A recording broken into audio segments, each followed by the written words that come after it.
أكبر ولله الحمد الله أكبر الله أكبر الله أكبر الله أكبر. Puluhan warga Gaza meluapkan kegembiraannya saat misil Iran melintas di langit Palestina yang akan menargetkan Israel. Mereka yang berkumpul di luar bangunan bersorak menyaksikan serangan Iran ke Israel. طلعوا المسيرات الله أكبر. Warga Gaza lainnya yang tinggal di pengungsian juga bersorak merayakan peluncuran rudal Iran ke Israel. Sambil bertakbir, mereka terus mengungkapkan kegembiraannya. قصفوا إسرائيل وأخيرا. Tidak hanya warga Gaza Palestina, kegembiraan juga terlihat di Lebanon. Rakyat Lebanon bersorak ketika rudal Iran melewati langit Lebanon untuk menargetkan Israel. Serangan Iran ini sebagai respon terhadap agresi Israel ke Iran.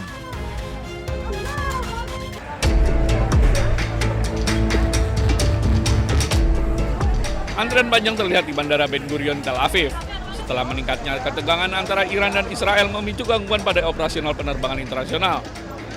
Ratusan penumpang memenuhi area check-in, sementara sejumlah keluarga tampak menyambut kerabat yang baru tiba di tengah situasi keamanan yang tidak menentu.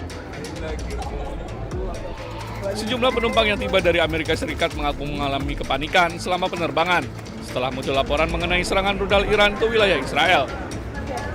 Bahkan seorang penumpang menyebut lebih dari 10 calon penumpang memilih membatalkan perjalanan mereka setelah sirine peringatan berbunyi. It was very difficult. A lot of people come in very bad situation. A lot of women they want to go out of the plane. So we stay more for half an hour until we know what's going on. Because in the beginning nobody knows what's going to be. It was very stressful. Thank God I'm here. Otoritas setempat tengah melakukan evaluasi situasi dan menegaskan bahwa wilayah udara Israel tetap terbuka. Operasional penerbangan di Bandara Ben Gurion Airport disebut masih berjalan normal. Ketegangan meningkat setelah Iran meluncurkan serangan rudal ke Israel Utara pada Minggu malam, yang kemudian dibalas dengan serangan udara Israel ke sejumlah wilayah Iran.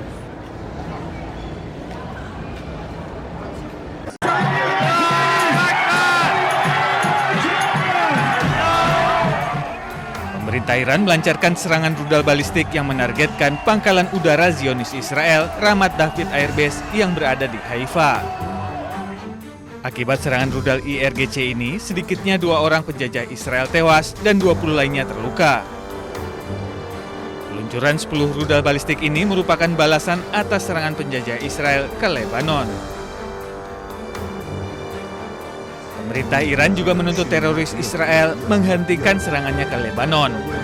Sejak 2 Maret 2026, serangan keji penjajah Israel menewaskan sedikitnya 3.613 orang dan melukai 11.072 warga sipil Lebanon.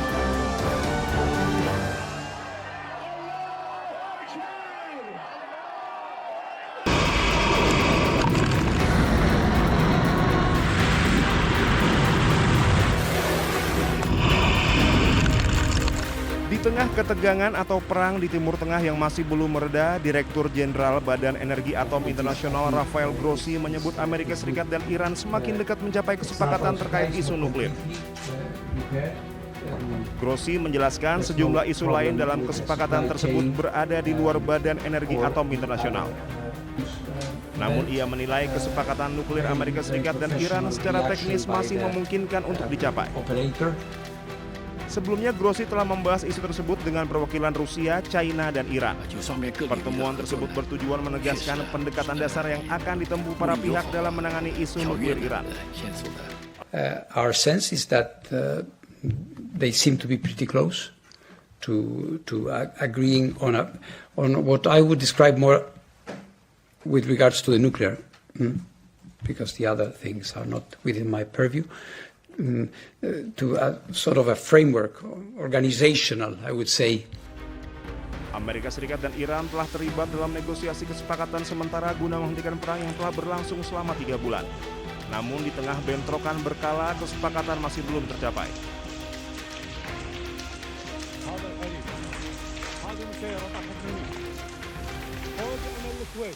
Geo. Sekelompok pemukim Yahudi Israel kembali melakukan aksi yang dinilai tak terpuji di komplek Masjid Al-Aqsa di Yerusalem Timur. Setelah memaksa masuk ke kawasan suci Al-Aqsa, mereka langsung membuka dan mengibarkan bendera Israel. Tidak hanya itu, dengan lantang mereka menyanyikan lagu kebangsaan Israel.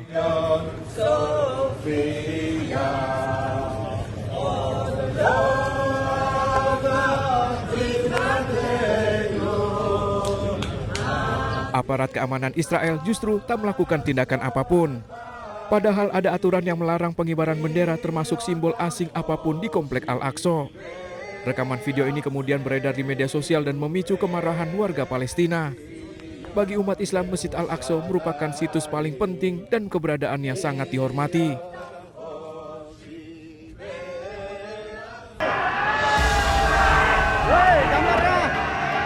Mantan Wakil Kepala Badan Gizi Nasional Sony Sanjaya mengungkapkan akan mengajukan permohonan menjadi Justice Kolaborator. Justice Kolaborator merupakan saksi yang bekerja sama dalam pengungkapan suatu kasus, dalam hal ini kasus dugaan korupsi tata kelola program makan bergizi gratis atau MBG. Diungkapkan tim kuasa hukumnya, keputusan kliennya menjadi Justice Kolaborator guna mengungkap kasus ini secara terang benderang. Langkah ini pun diyakini untuk membantah bahwa Sony merupakan otak dari praktik jual beli titik SPPG. Katakan bahwa dia melakukan justice kolaborator. Artinya bahwa kenapa kita lakukan justice kolaborator? Kita bukan menghindar daripada permasalahan hukum, tapi kita ingin mengungkap kooperatif, mengungkap peran-peran besar siapa saja yang terlibat di dalam program unggulan presiden ini. Jadi sekali lagi bukan kita menghindar terkait menyangkut masalah hukum klien kami. Ya, lebih dari 20 nama itu disebutkan. Cuman klien kami bilang itu baru sebagian. Karena break kita di dalam pemeriksaan kemarin klien kami cukup lelah dan mungkin akan ada pemeriksaan lanjutan, nggak tahu nanti kapan penyidik akan memberitahukan kita dan akan diungkap mungkin kemarin bilang baru sebagian aja nama-nama itu. Sebelumnya Kejaksaan Agung menetapkan Sony, mantan Kepala BGN Dadan Hindayana, dan satu wakil kepala BGN lainnya, Lodwig Pusung, sebagai tersangka dalam kasus ini. Ketiganya diduga melakukan intervensi dalam proses verifikasi portal mitra BGN yang meloloskan yayasan-yayasan mereka meskipun tidak layak. Tim Liputan Anyus melaporkan.